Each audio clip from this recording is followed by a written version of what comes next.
Hello मेरे प्यारे दोस्तों, welcome to our channel mathematics success. हम लोग यहाँ पर आज देखने वाले हैं, कल जितना वर्णमाला में हमने देख लिया था उसके आगे का टॉपिक आज पढ़ेंगे। ठीक है, उम्मीद करते हैं आप सब लोगों ने वो टॉपिक बहुत अच्छे से पढ़ा होगा। चलिए आपसे 2 क्वेश्चन पूछ ही लेते हैं पिछले टॉपिक से, इसके बाद आगे का टॉपिक स्टार्ट करते हैं। छा किससे बनता है ये बता दीजिए। जितने भी संयुक्त व्यंजन हैं सारे बता दीजिए। छा, त्रा, ज्ञा और श्रा। ठीक है, ये सारे संयुक्त व्यंजन किनसे बनते हैं ये आपको बताना है। दूसरा ये क्वेश्चन मेरा ये है, ये संयुक्त व्यंजन है, ध्यान रखिएगा ये संयुक्त व्यंजन है। संयुक्त स्वर कौन कौन से होते हैं ये आपको नीचे कमेंट बॉक्स में बताना है। ठीक है, क्या बताना है आपको? संयुक्त स्वर। आपको कल बताया था ना संयुक्त स्वर क्या होते हैं, कौन कौन से होते हैं, कितने होते हैं, कौन कौन से होते हैं, नीचे कमेंट बॉक्स में टाइप करेंगे। ठीक है सभी लोग, और उसके बाद जिसका सही होगा नीचे मैं अगले वीडियो में उसका नाम भी लूँगी। ठीक है, तो सभी लोग नीचे टाइप जरूर करना, क्योंकि ये क्वेश्चन बहुत ध्यान से पढ़ने वाला होता है। ध्यान नहीं देते लोग, गलत कर देते कि संयुक्त स्वर क्या है, संयुक्त व्यंजन क्या है। ठीक है, तो अब आज का टॉपिक स्टार्ट करते हैं। सघोष व्यंजन। ठीक है, सघोष व्यंजन क्या होते हैं? प्रत्येक वर्ग के तीसरे चौथे पांचवें वर्ण को हम लोग सघोष कहते हैं। एक बार हम लोग पिछला देख लेते हैं ताकि आपको रिमाइंड हो जाए। ठीक है, तीसरा चौथा पांचवा वर्ण क्या होता है ये भी आपको बता देते हैं। ठीक है, ये आपको कल बताया था। ठीक है, एक सरसरी निगाह से देख लीजिए। वर्णमाला क्या होती है? वर्णों का व्यवस्थित समूह वर्णमाला होता है। कितने प्रकार के? 2 प्रकार के। स्वर और व्यंजन। स्वर कितने प्रकार के? 2 प्रकार के, ह्रस्व और दीर्घ। व्यंजन हमारे स्पर्श व्यंजन, का से माँ तक के जो व्यंजन वर्ण होते हैं उन्हें स्पर्श व्यंजन कहते हैं। 11 अलावा को हम अंतस्थ व्यंजन कहते हैं। शाखा शाह को हम लोग ऊष्म कहते हैं। आगा ध्वनियाँ जिनमें नुक्ता नीचे लगा होता है अरबी भाषा से ली गई हैं। ठीक है, हमारे यहाँ नहीं थी ये तो वहाँ उन्हें क्या कहते हैं? आगत कहते हैं। जा और फा, जिससे जिसपे नीचे पॉइंट रखा हुआ है, नुक्ता बोलते हैं जिसको, तो आगत हो गया। संयुक्त व्यंजन क्या होते हैं? छात्रा, ज्ञासरा, चार जो है ये कई व्यंजनों के मेल से बनते हैं, इसलिए इनको क्या कहते हैं? संयुक्त व्यंजन कहते हैं। ठीक है, तो टोटल स्वर कितने हैं? स्वर हमारे 11 हैं। टोटल व्यंजन हमारे कितने हैं? 41 हैं। तो टोटल वर्ण कितने हो गए? टोटल वर्ण हमारे 52 हो गए। ठीक है, तो ह्रस्व स्वर कितने होंगे? 4। दीर्घ स्वर हमारे 7 होते हैं। अनुस्वार क्या होता है? अनुसार अंक को अनुसार कहते हैं, और अनुनासिक अंक को कहते हैं जिसपे चंद्रबिंदी हो। विसर्ग किसको कहते हैं? आहा को कहते हैं। ये जो अर्धचंद्र होता है, ठीक है, ये जो ऊपर डॉक्टर जैसे लिखते हैं, कल बताया था, तो वो अर्धचंद्र होता है। नुक्ता हमारा पॉइंट होता है। ठीक है, काका काका अंगा ये हमारा जो भी इसके पापा होते हैं, बताया था कि जो पहला वर्ण होता है ये इसके हेड होते हैं फैमिली के, तो इनको इन्हीं के नाम पे इनका का वर्ग रख दिया। चा वर्ग। जैसे हमारे यहाँ मिश्रा होते हैं, मतलब मेरा नाम जैसे, ठीक है, मैं मिश्रा लिखती हूँ अपने आगे, तो मिश्रा फैमिली हो गई। ऐसे ही का इनके यहाँ पहले आए, ठीक है, तो का की फैमिली का वर्ग हो गया। ठीक है, जो पापा हैं उन्हीं के नाम पे पूरा घर चलेगा। चा, टा, ता, पा। आपको मैंने बताया था कि कटप्पा याद कर लीजिए, उसी टाइप से, मतलब कटप्पा नहीं लिखना है। का, चा, टा, ता, पा। का, चा, टा, ता और पा। ठीक है, अगर आपको वर्णमाला भूल जाते हैं तो ये आपकी बहुत हेल्प करेगा। का से अंगा तक चाचा दादा यहाँ लिख दो, फिर टाटा टाटा अना लिख दो, दादा दादा अना लिख दो, फिर पापा पापा माँ लिख दो। ठीक है, तो ये आपकी वर्णमाला भी आपको तैयार हो गई। ठीक है, यही तो भूल जाते, टा वाला पहले आता है कि ता वाला, मुझे पता है, पहले हम भी भूल जाते थे, अब याद रहता है। ठीक है, काफ़ी टाइम हो गया हिंदी विंदी पढ़े पढ़े, तो बहुत सारे लोग भूल गए होंगे। फिलहाल कोई कठिन नहीं है, याद हो जाएगा। ठीक है, तो ये हो गया। अभी हमने आपको आगे सघोष में बताया था तीसरा चौथा पांचवा वर्ण, यही तीसरा चौथा पांचवा वर्ण जो होते हैं ये आपको दिख रहे हैं। थर्ड, ये फर्स्ट है, ये सेकंड है, थर्ड फोर्थ फिफ्थ, इन सभी ये जो थर्ड फोर्थ फिफ्थ नंबर के हैं इनको क्या कहते हैं? सघोष वर्ण क्या कहते हैं? क्या कहते हैं? सघोष। और ये जो 2 हैं शुरुआत के, इनको क्या कहते हैं? अघोष।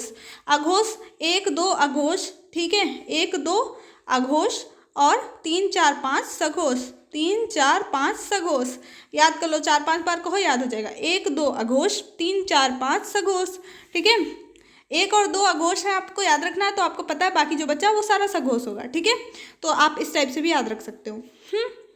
संयुक्त व्यंजन क्या हो गया? छात्रा, ज्ञासरा हमारे संयुक्त व्यंजन होते हैं, ये आपको बता दिया था, इधर एक बार देख लो।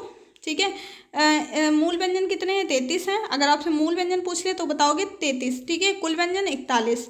स्पर्श व्यंजन 25। उत्क्षिप्त 2, डा और ढा। ठीक है, डा ढा उत्क्षिप्त। नीचे देखो यहाँ पे संयुक्त व्यंजन भी दिख गया, आप तो लिख ही देना। ठीक है, अब तो देखा दिया।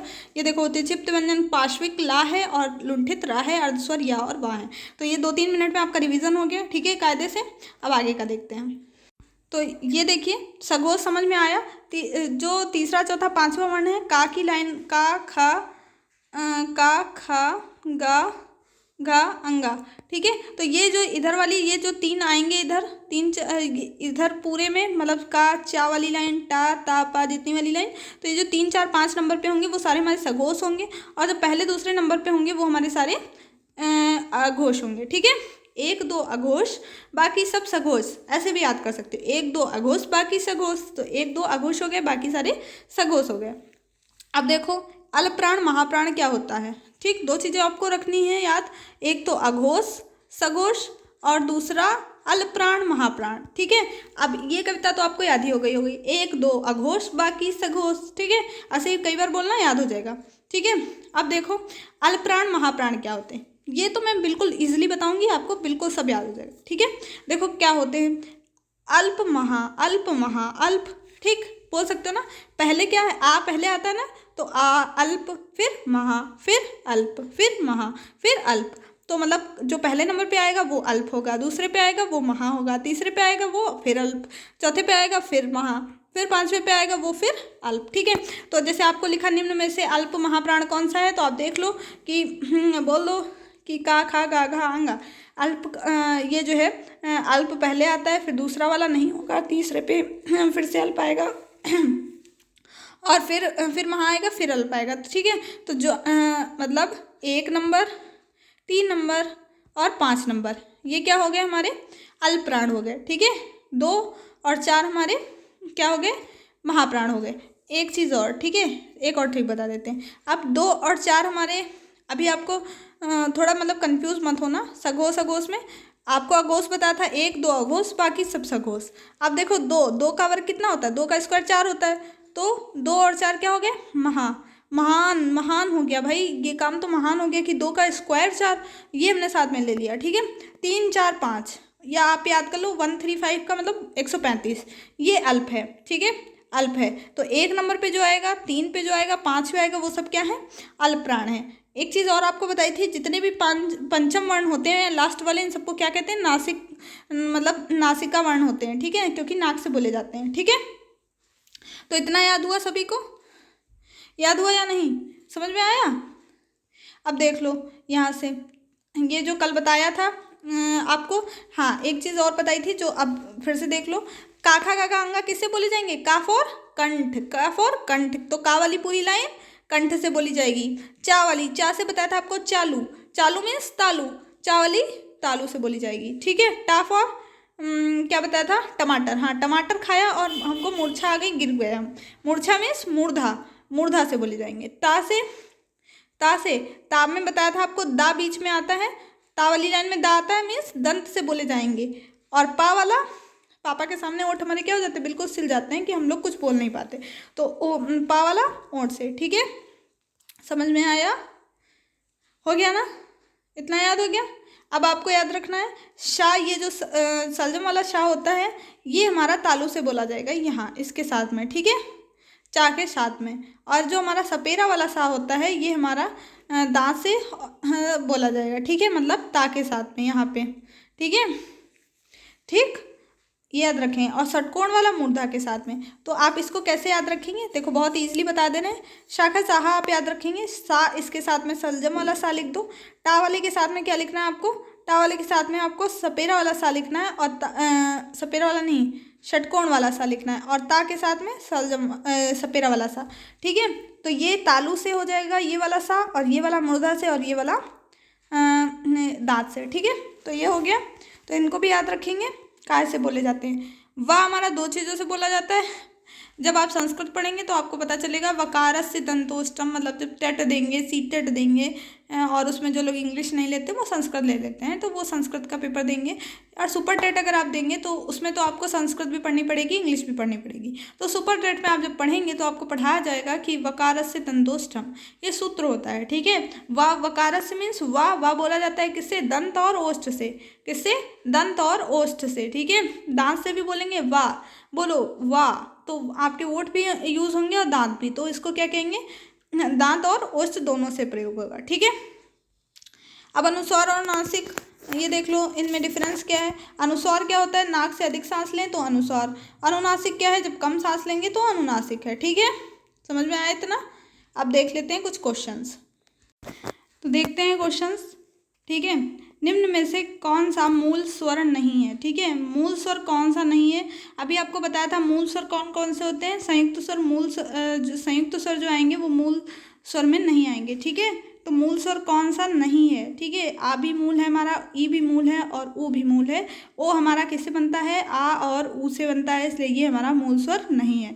तो ऑप्शन डी यहाँ पे हमारा राइट हो जाएगा। ठीक है, हिंदी में ध्वनियाँ कितने प्रकार की होती हैं? तो अभी आपको बताया था स्वर और व्यंजन 2 प्रकार की ध्वनियाँ होती हैं। ध्वनियों में कंफ्यूज नहीं होना, ये स्वर और व्यंजन की ही बात कर रहा है। ठीक है, मात्रा के आधार पर स्वर कितने प्रकार के होते हैं?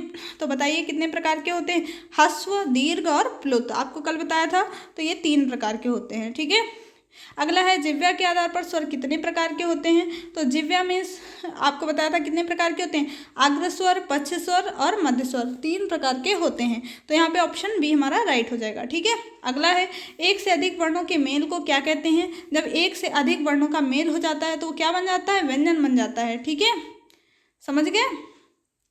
अगला ई, चा, छा, जा, झा, इया आदि का उच्चारण किससे होता है? तो आपको बताया था चा फिर चा माने चालू, चालू मीन्स तालु, तालु कहाँ है? तालव्य। ये सी ऑप्शन सही है। ठीक है, जिसका उच्चारण स्वतंत्र रूप से होता है और जो व्यंजन के उच्चारण में सहायता करते हैं वो तो स्वर होते हैं, सबको पता है। निम्न में से दीर्घ स्वर नहीं है, बड़ा स्वर नहीं है। आपको पता है ई कैसा है? ये ई छोटा ई है, तो ये ह्रस्व स्वर है, दीर्घ नहीं है। ठीक है, यहाँ पे ये गलत लिखा है। ठीक है, ये ऑप्शन बी नहीं सही है, ऑप्शन ए सही है। ठीक है, अगला है अंतस्थ व्यंजन कौन सा है?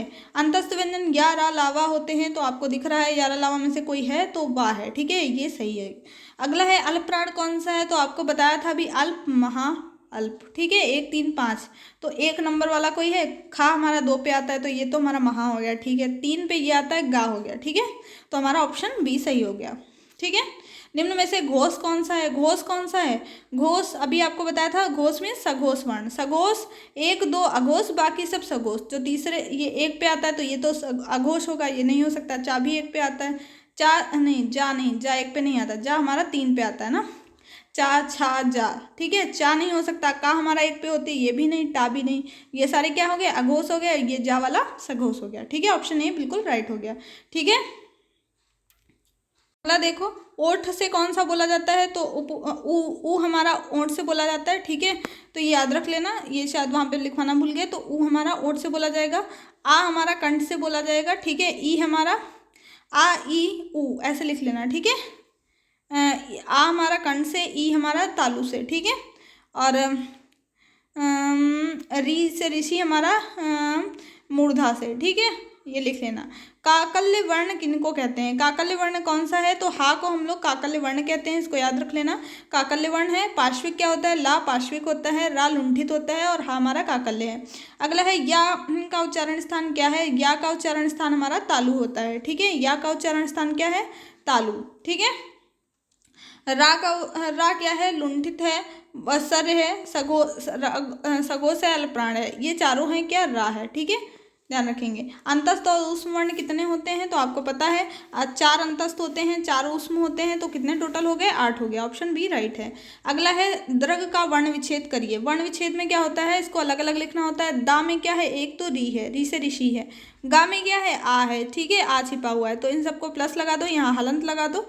जब भी हम लोग स्वर को बाहर निकालते हैं तो उसमें हलंत लगाते हैं। ठीक है, तो ये हमारा ऑप्शन बिल्कुल सही हो गया। ठीक है, अगला है सगोश क्या है? सगोश अभी आपको बताया था 1, 2 अघोष, बाकी सब सगोश। पा तो पहले पे आता है, तो ये तो नहीं होगा, ये अघोष हो गया। पा, फा, बा, बा हमारा सघोष है। ठीक है, क्योंकि ये 3 नंबर पे आता है। ठीक है, ता, था दूसरे पे आता है, तो ये अघोष हो गया। सा भी हमारा अघोष है। ठीक है, ऊष्म व्यंजन कौन सा है? ऊष्म व्यंजन कौन सा है? हाँ हमारा ऊष्म व्यंजन है। ठीक है, देखो एक बार दिखा देते हैं, टेबल याद कर लेना तो बहुत अच्छे से कर पाओगे। ये टेबल याद कर लेना। ठीक है, इसमें सब कुछ लिखा हुआ है, सघोष, अल्पप्राण, महाप्राण और किधर से बोले जाते हैं, ये सब कुछ यहाँ पे देखो, यहाँ पे लिखा हुआ है। ये सब कुछ अगर आप पूरी टेबल याद कर लेते हो अच्छे से तो सारे क्वेश्चन कर पाओगे। ठीक है, ये बना लेना कॉपी पे, 2-4 बार देख लेना, बहुत अच्छे से समझा भी दिया है, कर भी लोगे। ठीक है, और देख लो, जिन ध्वनियों में केवल मुख से बोली जाती है, मुख से बोली जाती है तो वो नेर अनुनासिक होंगी। अर्धविवृत स्वर कौन सा होगा? विवृत, अर्धविवृत, असंवृत, ये कई प्रकार के होते हैं, ठीक है, 5 प्रकार के टोटल। इतना डीपली पूछा नहीं जाएगा, ये अदर एग्जाम से रिलेटेड भी है तो इसलिए इसमें दिया हुआ है, बाकी आपके लिए कोई इतना वो नहीं है, ठीक है। अर्धविवृत ए आएगा, अगर समृद्ध पूछेगा तो आ आता है, ठीक है। सभी स्पर्श व्यंजन कौन से हैं? स्पर्श व्यंजन आपसे बताया था, का से माँ तक के व्यंजन स्पर्श व्यंजन। हाँ तो हमारा आगे आ जाएगा, तो ये तो नहीं हो सकता, ठीक है, या भी नहीं आएगा, ठीक है, हाँ भी नहीं आएगा, तो हमारा कौन सा हो जाएगा? ये का से माँ के अंदर जो आए वही हैं, ठीक है। फिर आता है हमारा सभी महाप्राण वर्ण कौन से हैं? महाप्राण क्या होते हैं? अल्प महा, अल्प महा, ठीक है। तो पहला वाला अल्प होता है, फिर महा होता है, मतलब 2 और 4 महान लोग होते हैं ना, 2-4 लोग महान होते हैं, ठीक है, बाकी सब ऐसे ही होते हैं, 2-4 ही महान होते हैं। तो महान वर्ण 2 और 4। दूसरे नंबर पे हमारा क्या आता है? खा आता है, चा के बाद छा दूसरे पे आता है, टा के बाद ठा, मतलब यही हो गया, ठीक है। जब एक ध्वनि का द्वित्व हो जाए तो वहाँ क्या कहते हैं? तो उसे युग्मक ध्वनि कहते हैं। 2 बार डबल बार आ जाए तो युग्मक, ठीक है। वा क्या है? वकार से दंतोष्ठम आपको बताया था, किससे? दांत और ओष्ठ से बोला जाएगा, ये हमारा अंतस्थ है। या रा ला वा, या रा ला और वा, ये हमारे क्या है? अंतस्थ होते हैं, ठीक है, ध्यान रखेंगे। लिखित भाषा में मूल ध्वनियों के जो चिन्ह मान लिए गए हैं उन्हें क्या कहते हैं? उन्हें हम लोग लिपि कहते हैं, जैसे लिखते हैं। पापा बाबा माँ क्या है? काय से बोले जाते हैं? तो पापा, पापा के सामने ओठ हमारे बंद, मीन्स ओष्ठ से बोले जाएंगे। 2 व्यंजन जब एक साथ मिलते हैं तो उनको क्या कहते हैं? उन्हें संयुक्त व्यंजन कहते हैं, ठीक है। अगला है वर्णमाला के अनुसार ह्रस्व दीर्घ प्लुत क्या होते हैं? स्वर होते हैं। स्पर्श व्यंजन कंठ, अघोष और महाप्राण ध्वनियाँ कौन सी है? खा है, ठीक है, खा कंठ से बोला जाता है, स्पर्श व्यंजन में भी आएगा, और अघोष भी है, महाप्राण भी है, ठीक है, ठीक। तो ये हो गया हमारे सारे क्वेश्चन। दंतोष्ठ कौन सी है? अभी आपको बताया था वाह है। तो सारे क्वेश्चन हम लोगों ने यहाँ पे देख लिए हैं। इतने क्वेश्चन अगर आप अच्छे से कर लेंगे तो आप समझ लीजिए आपकी तैयारी बेहतर चल रही है, ठीक है। आपने अगर पूरा वीडियो देखा होगा, कल वाला आज वाला, तो आप बहुत अच्छे से कर पा रहे होंगे, ठीक है। वीडियो आपको पसंद आए तो प्लीज़ सभी दोस्तों को शेयर ज़रूर करना, ठीक है। और हाँ, आप लोग बताइएगा वीडियो कैसा लगा, तो आगे और भी वीडियोज़ आते रहेंगे, ठीक है। मिलते हैं नेक्स्ट वीडियो में। जय हिंद, जय भारत।